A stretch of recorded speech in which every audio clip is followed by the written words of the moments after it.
Hello everyone, happy friendship day to all of you. और हम लोग का एग्ज़ाम है delivery of health care, national health care delivery system का कल। तो हम लोग इसका क्विक रिवीजन देखेंगे। ये हमारा पूरा सिलेबस है, इसमें हमें ये टॉपिक्स पढ़ने हैं जो मैंने ब्लू कलर में लिखे हुए हैं, और इसके बाद एक एक करके हम इसको पढ़ेंगे। तो सबसे पहला टॉपिक है हमारा health care delivery system in primary, secondary and tertiary sector. तो जो हमारा प्राइमरी सेक्टर होता है, जिसको कि हम लोग पीएचसी भी बोलते हैं, उसके अंदर हम 6 बेडेड फैसिलिटी देखते हैं। ये सब सेंटर्स के रेफरल पे काम करता है। उसके बाद हमारा है सेकेंडरी, जिसको कि हम लोग सेकेंडरी हेल्थ केयर सेक्टर भी बोलते हैं, और ये हमारा काम करता है पीएचसी के रेफरल के लिए। ये 30 बेड फैसिलिटी होता है यहाँ पे, और हमारे एक मेडिकल ऑफिसर होते हैं, और कुछ डॉक्टर्स और नर्स और कुछ पैरामेडिकल स्टाफ होते हैं।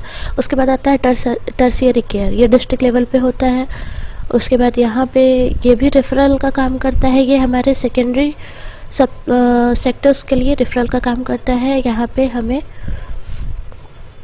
एक्सरे की फैसिलिटी मिलती है, सोनोग्राफी की फैसिलिटी मिलती है, फिर एक मेडिकल ऑफिसर होता है, उसके बाद नर्सेज होती हैं, टेक्नीशियंस होते हैं, और यहाँ पे आउट पेशेंट डिपार्टमेंट भी अवेलेबल होता है, इमरजेंसी केयर अवेलेबल होता है, और ओटी भी अवेलेबल होता है। यहाँ हमें हर्निया का ऑपरेशन कराना हो वो अवेलेबल हो जाएगा। ये सारी चीज़ें हमारी अपेंडिक्स का, अपेंडिसाइटिस जिसको बोलते हैं, कि हमारे टर्शियरी केयर के अंदर आता है। उसके बाद नेक्स्ट टॉपिक है हमारा community participation in health care. तो हमारे कम्युनिटी का क्या रोल है हमारे हेल्थ केयर डिलीवरी सिस्टम में?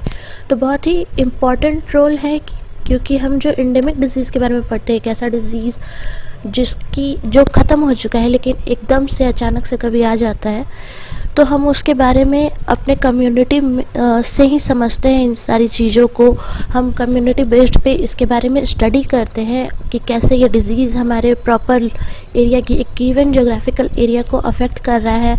उसके बाद हम इस डिज़ीज़ के बारे में जो अवेयरनेस होता है कि कैसे हमें इस डिज़ीज़ से निपटना है और उससे बचना है, क्या क्या प्रिकॉशंस लेने हैं, वो सारे हम कम्युनिटी एजुकेशन के अंदर देखते हैं। उसके बाद थर्ड पॉइंट है हमारा health system in developed country. तो डेवलप्ड कंट्री जो है हमारा विकासशील नहीं, विकसित कंट्री है, उसके अंदर हमारा जो हेल्थ सिस्टम है वो किस तरह का है। तो वहाँ पेशेंट सेफ्टी काफ़ी अच्छी होती है। वहाँ जो भी हेल्थ केयर प्रोवाइड किया जाता है उसके अंदर पेशेंट सेफ्टी के बारे में बहुत अच्छे से सोचा जाता है। दूसरा है क्वालिटी हेल्थ का क्वालिटी काफ़ी अच्छा होता है। डिफरेंट ऑप्शंस मिलते हैं पेशेंट को, बहुत सारे नंबर ऑफ, कहते हैं कि उन्हें फैसिलिटीज़ अवेलेबल होती है। पेशेंट का सेटिस्फैक्शन बहुत इंपॉर्टेंट होता है कि पेशेंट को जो ट्रीटमेंट चल रहा है उससे वो सेटिस्फाई है कि नहीं। प्लस जो मेडिकल रिसोर्सेज है, यानी कि मेडिसिन हो गया या फिर किसी तरह का वैक्सीनेशन या सोनोग्राफी या फिर डिफरेंट टाइप्स ऑफ जो मेडिकल रिसोर्सेज है वो ईजिली अवेलेबल है, और नंबर ऑफ, मतलब एक नंबर में अवेलेबल है, बहुत सारे नंबर्स में हमें ये चीज़ डेवलप्ड कंट्री में देखने को मिलता है, हमारा हेल्थ सिस्टम से रिलेटेड जितना भी फैसिलिटीज़ है वो सब। उसके बाद हम प्राइवेट सेक्टर के बारे में पढ़े, तो प्राइवेट सेक्टर में प्राइवेट क्लिनिक्स आ जाते हैं, डायग्नोस्टिक सेंटर्स होते हैं, जहाँ हम अल्ट्रासोनोग्राफी और फिर एंडोस्कोपी, एक्सरे और MRI, ये सारी चीज़ें, और डॉपलर इफ़ेक्ट के साथ जो कुछ हमारी डायग्नोसिस होती हैं वो सारी चीज़ें हमें, डिजिटल एक्सरे, ये सारी चीज़ें अवेलेबल हो जाती हैं। फिर इसके अंदर पॉलीक्लिनिक्स भी आता है और डिस्पेंसरीज भी आते हैं, जो मेडिकल हमारा होता है, जहाँ से हम मेडिसिन लेते हैं। उसके बाद नेक्स्ट टॉपिक है हमारा नेशनल हेल्थ पॉलिसी। इसको नेशनल हेल्थ मिशन भी बोलते हैं।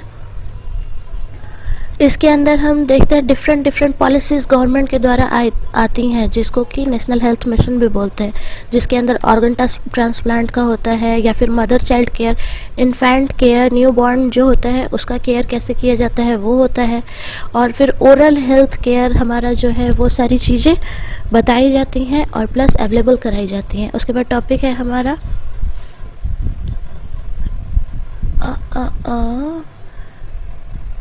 To health care delivery system. अच्छा, इश्यूज़ हमारा हेल्थ केयर डिलीवरी सिस्टम में क्या क्या इश्यूज़ हैं। तो इश्यूज़ बहुत सारे हैं। लैक ऑफ एजुकेशन, क्योंकि अगर एजुकेशन प्रॉपर नहीं मिलेगा हेल्थ केयर सिस्टम्स के बारे में तो हम उसे एसेस नहीं कर पाएंगे। बहुत से इलिटरेट पीपल हैं जिनको समझ में नहीं आता है, अच्छी चीज़ें भी बताने पर या फिर उन तक वो रिसोर्सेज पहुंच नहीं पाती हैं।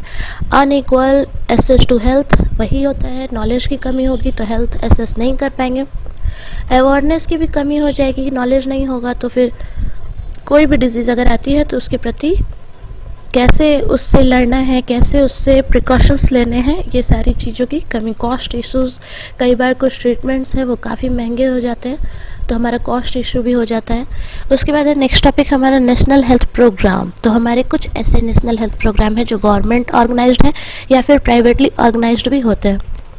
इसका टारगेट क्या है? Good health for all. ये 2000 में एक आल्मा ATA इंटरनेशनल एक मीटिंग हुई थी जिसमें बताया गया था कि गुड हेल्थ फॉर ऑल, सभी के लिए हेल्थ एसेस कराया जाएगा। उसका ऑब्जेक्टिव क्या था? लोगों में अवेयरनेस फैलाना डिजीज़ के प्रति, कम्युनिटी बेस्ड पे, फिर जो हमारा हेल्थ है उसके बारे में उन्हें नॉलेज प्रोवाइड कराना। और फिर पहले के समय में हम सुनते होंगे कि जो मदर थी, पहले आया वगैरह रहती थी, दाई वगैरह रहती थी, तो वही चाइल्ड बर्थ करा देती थी। तो उससे ना मदर जो थी कई बार उनके लाइफ थ्रेटनिंग प्रॉब्लम्स हो जाते थे, या कई बार उन्हें इन्फेक्शंस वगैरह, या बेबी के बर्थ के बाद उन्हें इन्फेक्शंस वगैरह हो जाते थे। तो वो मदर चाइल्ड केयर कैसे करना है, ये सब इस मिशन का, इस प्रोग्राम का ऑब्जेक्टिव था। कुछ प्लान्स थे जैसे हमारा नेशनल हेल्थ प्लान, जिसको हम बोल सकते हैं वाटर सैनिटेशन, प्रॉपर हम सैनिटेशन जो एक कहते हैं कि एक थॉट बना लिया गया है। वो गांव में क्या होता है कि उन लोग को लगता है अरे मेरे पास तो खुला जगह है तो हम फिर क्यों वॉशरूम इस्तेमाल करें, या फिर तो ये जो वो खुले में जाते हैं और उसके बाद जो बीमारियां पैदा होती हैं और वो बीमारियां कैसे वहाँ के लोगों को अफेक्ट करती हैं, उन सब चीज़ों के बारे में, उन प्लान्स को, water sanitation plant, shelter plant, जो कि झोपड़ियों में रहने वाले लोगों को बीमारियां बहुत ज़्यादा होती हैं, तो वहाँ उन सारे प्रोग्राम्स को इनिशिएट किया गया ताकि इन सब चीज़ों से छुटकारा पाया जा सके। फिर उसके बाद हमारे अचीवमेंट क्या क्या थे जब ये प्रोग्राम्स इनिशिएट हुए, उसके बाद हमें क्या क्या मिला, क्या हमने पाया। तो हम जो पब्लिक हेल्थ पर ये कम्युनिटी लेवल पे किया गया, तो जब हम पब्लिक हेल्थ को उसके बाद ऑब्ज़र्व करते हैं तो हमें काफ़ी वहाँ चेंजेस दिखते हैं। गुड हैबिट्स आ जाते हैं। हम ड्रिंकिंग वाटर को मतलब साफ़ पानी हम लोग पीने के लिए इस्तेमाल करने लगते हैं, और कुछ हेल्थ रिक्वायरमेंट्स जो है वो काफ़ी अच्छे से पूरे होने लगे। तो ये सारे हमारे इस प्रोग्राम के अचीवमेंट्स थे। उसके बाद थर्ड है हम लोग का Ayush system, AYUSH। Ayush system में है हमारा आयुर्वेदा, योगा, यूनानी, सिद्धा और होम्योपैथी। ये सिस्टम डेवलप किया गया जो हमारे पेशेंट हैं उनके नीड्स को सेटिस्फाई करने के लिए। प्लस हमारा हेल्थ केयर का वेरियस ऑप्शन भी एक निकल जाता है। आयुर्वेद में क्या होता है, वो किसी भी बीमारी को ठीक नहीं करके उस बीमारी का रूट क्या है, वो बीमारी कैसे हो रही है उसे ठीक करता है। ये क्यों हुआ बीमारी, कहाँ से इसका मूल जड़ कहाँ है, ये आयुर्वेद का ठीक करने का उसका एक तरीका था। उसके बाद आता है योगा, जिसको नेचुरोपैथी भी बोलते हैं। योगा हमारा एक्सरसाइज कराता है, हमें मेडिटेशन सिखाता है। हम एक्यूप्रेशर या फिर एक्यूपंक्चर या mud therapy, different types of therapy इसके अंदर आते हैं जो हम योगा और नेचुरोथेरेपी के अंदर हम देखते हैं। ये इनका ट्रीटमेंट का एक तरीका था। उसके बाद यूनानी कैसे ट्रीट करते थे, तो जो यूनानी मेडिसिन है वो ग्रीस से आया है। वहाँ पे ट्रीटमेंट जो भी पेशेंट होते हैं उनके टेम्परामेंट्स को, उनके बिहेवियर को, उनके मूड को देख करके उनकी बीमारी का ट्रीटमेंट किया जाता है। सिद्धा का मतलब होता है द वन हु अकम्प्लिश्ड या फिर परफेक्टेड वन, वो जो पूरी तरह से परफेक्ट हो चुका हो, अपनी पूरी आंतरिक और बाहरी दोनों अवस्था पर पूरी तरह काबू पा चुका हो। सिद्धा में हम इस तरह से ट्रीटमेंट किसी भी पेशेंट का करते हैं। होम्योपैथी जो ट्रीटमेंट था वो लोगों के बीमारी को कुछ इस तरह ठीक करता था कि जब वो उसका मेडिसिन दिलाया जाता है तो वो क्या करता है, वो मेडिसिन हमारे बॉडी के अंदर जा कर के उस पेशेंट को अंदर से हील करता है। मतलब कि वो अब हमारी इम्यूनिटी को कुछ इस तरह बूस्ट करता है कि हमारा शरीर खुद ब खुद उस बीमारी को रिकवर कर सके। ये हमारा प्लांट बेस्ड, एनिमल बेस्ड इनका सारा मेडिसिन्स बनता है। फिर उसके बाद हमारा आता है need for integration of medicine system of पता नहीं, हाँ हमारा यहाँ पे लिखा हुआ है कि हमें क्या ज़रूरत पड़ी इतने सारे सिस्टम ऑफ मेडिसिन को इंटीग्रेट करने का या फिर बनाने का, स्थापित करने का। तो हमारे वही रीजंस आ जाते हैं कि कस्टमर का सेटिस्फैक्शन, जो कि हम डेवलप कंट्री में हेल्थ केयर प्रोवाइडर्स को देख रहे थे, यहाँ पे भी वही आ जाता है कि कस्टमर का सेटिस्फैक्शन। कुछ बीमारियाँ ऐसी हैं जो एलोपैथी, हेम्योपैथी ना ठीक करके लोग आयुर्वेद की और उसके ट्रीटमेंट के लिए जाते हैं। कुछ बीमारियाँ ऐसी हैं जो हमारी साइकोसोमेटिक है, यानी कि उनका असर तो शरीर पे हो रहा है लेकिन उनका मूल जड़ हमारा ब्रेन है। तो वैसी डिजीज़ को ठीक करने के लिए लोग मेडिटेशन की ओर जाने लगे, योगा और नेचुरोपैथी को चूज़ करने लगे। फिर हमें variety of health quality, health facilities available होने लगी। तो इस कारण ये आयुष सिस्टम को इंटीग्रेट किया गया। उसके बाद हमारा टॉपिक है हेल्थ सिनेरियो ऑफ इंडिया, यानी कि हमारा जो हेल्थ सिनेरियो है पास्ट, प्रेजेंट और फ्यूचर, वो कैसा रहा, कैसा हमारा पास्ट में इंडिया में हेल्थ का सिचुएशन था, उसके बाद कैसा प्रेजेंट में है और कैसा हम इससे अनुमान लगा सकते हैं कि ये फ्यूचर में होगा। तो हमारा जो हेल्थ सिनेरियो है वो सिनेरियो होता क्या है? सिनेरियो का मतलब है जहाँ हर व्यक्ति एक हेल्थ केयर सर्विसेज के अंदर कवर किया जाए, यानी कि हमारे आसपास के सभी लोग जो हैं या फिर और भी जितने लोग हैं वो सब हेल्थ केयर फैसिलिटीज़ के अंदर कवर्ड हों। यहाँ पे आ गया हमारा मेडिकल इंश्योरेंस, यानी कि डिफरेंट जो बीमारियाँ होती हैं तो उनके लिए मेडिकल इंश्योरेंस भी अवेलेबल होता है ताकि हम उसका ट्रीटमेंट कराएं और जो उसका कॉस्ट पड़ रहा है, जो उसका खर्च आ रहा है, वो हमारा इंश्योरेंस प्रोवाइड करा देता है। उसका कुछ परसेंट हमें अवेलेबल हो जाता है या काफ़ी हिस्सा। तो हम कई बार देखते हैं मेडिकल पॉलिसी कराते हुए लोगों को या मेडिकल इंश्योरेंस। फिर डिफरेंट हॉस्पिटल्स अवेलेबल हो गए, multi speciality hospital, speciality hospitals या फिर आयुर्वेद, होम्योपैथ, ऐसे डिफरेंट हमें हॉस्पिटल्स अवेलेबल हो गए, डायग्नोस्टिक सेंटर्स अवेलेबल हो गए और फिर बहुत सारे मेडिकल पोजीशंस जो है वो ग्रो करने लगे। उसके बाद है हमारा डेमोग्राफी। डेमोग्राफी होता क्या है? डेमोग्राफी होता है स्टडी ऑफ ह्यूमन पॉपुलेशन। इसका कंसेप्ट क्या है डेमोग्राफी का? Study of human population. इसके अंदर कुछ वाइटल इवेंट्स आते हैं। जब हम एक पॉपुलेशन की, ह्यूमन पॉपुलेशन की स्टडी करते हैं तो उसके हम वाइटल इवेंट्स को देखते हैं। वाइटल इवेंट्स को वाइटल स्टैटिक्स भी बोल सकते हैं और हम इसको वाइटल इवेंट भी बोल सकते हैं। तो वाइटल स्टैटिस्टिक और वाइटल इवेंट दोनों सेम वर्ड है। इसके अंदर होता है क्या है, हमारा जो life birth rate, death rate, marriage rate, divorce rate, ये सारी जो रेट्स जो काउंट किए जाते हैं वो हमारे डेमोग्राफी के अंदर आते हैं। वाइटल स्टैटिस्टिक और वाइटल इवेंट उसे बोलते हैं जो हमारे रिकॉर्ड्स बनते हैं, यानी कि vital statistic, vital events, vital records all are same. जो भी हम रेट एक ह्यूमन पॉपुलेशन पे काउंट कर रहे हैं वो हमारा वाइटल स्टैटिस्टिक हो जाता है। फिर सेंसस का क्या इम्पैक्ट होता है हेल्थ पॉलिसी पे, इसका क्या असर होता है? तो सेंसस क्या है, वो हमारे ऑफिशियल प्लान्स को, हमारे फंडिंग्स को अप्लाई करने में हेल्प करता है। जो हमारा वाइटल स्टैटिस्टिक्स है, वाइटल रिकॉर्ड है, वाइटल इवेंट है, उस पर सेंसस पॉलिसीज़ को अप्लाई करता है। ऑफिशियल प्लान्स होते हैं, फंडिंग प्लान्स होते हैं, मतलब हेल्थ केयर कंपनीज़ होती हैं, बहुत सारी हेल्थ केयर कंपनीज़ होती हैं, वो क्या करती हैं, इन स्टैटिस्टिक्स को, इन इवेंट्स को, इन रिकॉर्ड्स को यूज़ करती हैं ताकि वो पता कर सके कि उन्हें कहाँ पैसे लगाने, कहाँ खर्च करना है, वो कहाँ पे हॉस्पिटल बनाएंगे तो उन्हें फ़ायदा होगा, कहाँ पे उन्हें क्लिनिक्स खोलना है, कहाँ डायग्नोस्टिक सेंटर्स का रिन्यूअल करना है, कहाँ मतलब मेडिकल जो फैसिलिटीज़ है उन्हें कैसे प्रोवाइड करना है कि उनका प्रॉफिट हो, ये काफ़ी मददगार होता है। किसके थ्रू? हमारा जो वाइटल रिकॉर्ड्स हैं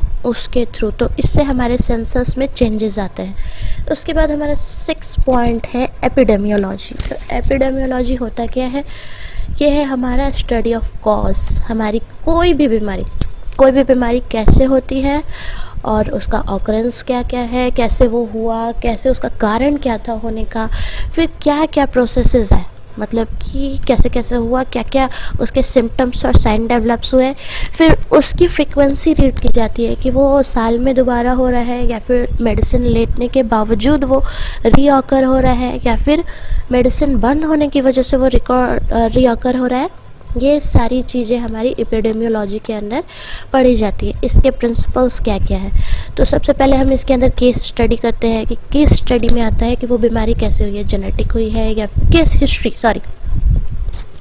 हिस्ट्री होता है कि वो बीमारी जेनेटिक है, फादर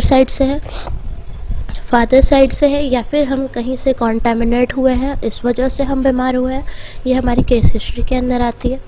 फिर आता है केस स्टडी की। बीमारी की हमें केस हिस्ट्री तो पता चल गई, उसके बाद ये बीमारी कब तक है, कैसे हो रही है, बढ़ रही है तो क्या हो रहा है, घट रही है। उसके बाद आता है क्वेश्चनायर मेथड। क्वेश्चनायर मेथड में हम इंटरव्यू भी ले सकते हैं, हम कम्युनिटी बेस्ड क्वेश्चनायर मेथड भी इंक्लूड कर सकते हैं, या फिर हम पर्सन टू पर्सन इंटरव्यू कर सकते हैं कि ये बीमारी आपको हुई है तो आपके सिम्टम्स क्या हैं, साइन क्या हैं, उसके बाद आपको कैसा फील होता है। पेशेंट से ये डिस्कशन क्वेश्चनायर मेथड के थ्रू किया जाता है। उसके बाद सर्वे भी हम कर सकते हैं। अगर ये कोई बीमारी कम्युनिटी बेस्ड पे आई है, जैसे कि कोरोना है, तो कोरोना के लिए काफ़ी सर्वेस किए जा रहे हैं इसकी एपिडेमियोलॉजी की स्टडी के लिए। उसके बाद एक ग्राफ और टेबल या फिर चार्ट बनाया जाता है, उसके अंदर जितने भी रिकॉर्ड्स हमने कलेक्ट किए, जितने भी हमने थ्योरी कलेक्ट की उस डिज़ीज़ से रिलेटेड, वो सारी चीज़ें एक एक्यूरेट वे में उस टेबल, ग्राफ या फिर चार्ट में हम इंक्लूड करते हैं। उसके बाद नेचुरल हिस्ट्री ऑफ डिजीज़ होता क्या है? तो बेस्ड ऑन पैथोलॉजिकल ऑनसेट, हमारा पैथोलॉजिकल ऑनसेट क्या है उस पर बेस्ड होता है, या फिर हमारा जो डिज़ीज़ है वो एक्सपोजर, डिज़ीज़ का एक्सपोजर कब से हुआ, मतलब ये बीमारी कब से शुरू हुई, इस चीज़ पे हम इसको रीड कर सकते हैं। उसके बाद मेथड ऑफ एपिडेमियोलॉजिकल स्टडी, हमारा एपिडेमियोलॉजिकल स्टडी करने का मेथड क्या क्या है? तो एक होता है डिस्क्रिप्टिव स्टडी, जिसमें हम टाइम, प्लेस और पर्सन, इन तीनों चीज़ों के बारे में पढ़ते हैं कि किस समय हुआ, कहाँ पे हुआ, किन किन लोगों को हुआ। ये सारी हमारे डिस्क्रिप्टिव स्टडी के अंदर आती है। फिर आता है हमारा एनालिटिकल स्टडी। एनालिटिकल स्टडी में हम एनालिसिस करते हैं कि वो बीमारी इस टाइम पे, इस प्लेस पे इतने पर्सन्स को हुई, लेकिन इनमें क्या डिफरेंसेस थे, क्या कॉमन था, वो साइन, वो सिम्टम्स, उन सभी का एक ग्राफ बनता है। तो ये हमारा एनालिटिक स्टडी के अंदर आता है। फिर आता है एक्सपेरिमेंटल स्टडी। ये एक्सपेरिमेंट बेस्ड होता है। एक्सपेरिमेंटल स्टडी काफ़ी इजी वर्ड है, जिससे समझ में आता है कि हम ह्यूमन ट्रायल या फिर एनिमल ट्रायल पे हम इसकी स्टडी, अगर किसी एनिमल में वो बीमारी हुई है तो हम उसकी स्टडी करते हैं, टाइम, प्लेस, पर्सन, उसके बाद उसको एनालिसिस करते हैं और फिर उसको एक्सपेरिमेंटली देखते हैं कि हाँ उसमें क्या क्या हमें इंफॉर्मेशन कलेक्ट करने को, क्या क्या हमें डाटा अवेलेबल हो रहा है। फिर आता है टॉपिक डिजीज़ ट्रांसमिशन। तो हमारा मेथड ऑफ डिजीज़ ट्रांसमिशन क्या है, हम लोग मेडिकल टर्मिनोलॉजी में भी पढ़े हैं, तो हम उसका डेफिनेशन भी इंक्लूड कर सकते हैं, या फिर अगर हम सिंपल लैंग्वेज में बोले तो हमारा कम्युनिकेबल और नॉन कम्युनिकेबल डिजीज़ है।